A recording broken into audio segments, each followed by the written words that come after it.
उच्च गति अभ्यास प्रतिलेखन संख्या 44। महोदय, आधुनिक युग की एक बड़ी देन यह है कि हम किसी भी चीज़ की बहुत प्रतियां बना सकते हैं।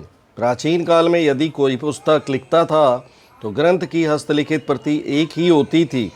उसकी यदि प्रतियां बनानी हुई तो दूसरे आदमी को पूरा ग्रंथ लिखना पड़ता था, जो बहुत ही व्ययसाध्य और श्रमसाध्य काम होता था।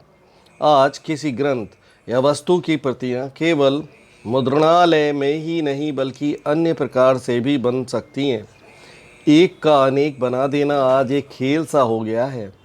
यदि किसी अच्छे नाटककार ने मंच पर अच्छा खेल दिखलाया तो उसकी बड़ी ख्याति हुआ करती थी, पर वह नाटककार एक ही स्थान पर अपना खेल दिखला सकता था और यह भी नहीं कहा जा सकता कि एक ही खेल को यदि वह फिर से दिखलाना चाहे तो उसे उतनी ही कुशलता से दिखला सकेगा जितनी कुशलता से उसने पहली बार दिखलाया था। आज केवल यही नहीं कि नाटककार के चित्र की प्रतियां बहुत बन सकती हैं, बल्कि उसके चलचित्र की प्रतियां बनती हैं और साथ साथ उसकी वाणी भी सुनने में आ सकती है, और वह केवल एक स्थान पर ही नहीं बल्कि संसार के एक कोने से दूसरे कोने तक जहाँ चाहे सभी स्थानों पर और जितनी बार चाहे सुन सकते हैं और देख सकते हैं। इसी का नाम साधारणतः फिल्मकार हो गया है।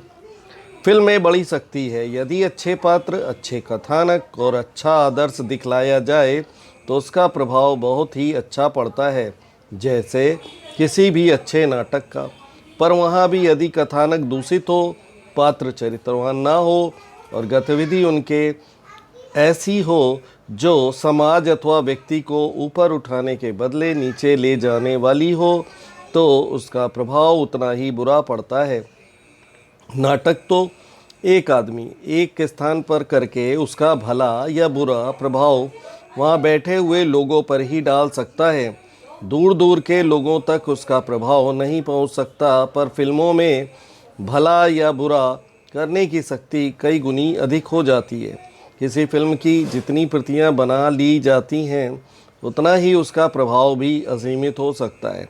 इसलिए यह आवश्यक हो गया है कि जिस चीज़ में इतनी शक्ति हो उसका उपयोग इस प्रकार से किया जाए कि उससे अच्छे से अच्छा फल मिले और उसमें किसी प्रकार की बुराई न आने पाए। आज सिनेमा का उपयोग 3 कामों में होता है: शिक्षा, मन बहलाव और प्रचार।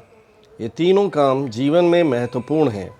सिनेमा का उपयोग शिक्षा के काम में जितना बढ़ेगा उतना ही हो सकता है, पर शर्त यह है कि कथानक शिक्षाप्रद हो और जो पद्धति अपनाई जाए वह ऐसी हो जिसके द्वारा शिक्षार्थियों को सच्ची शिक्षा मिल सके।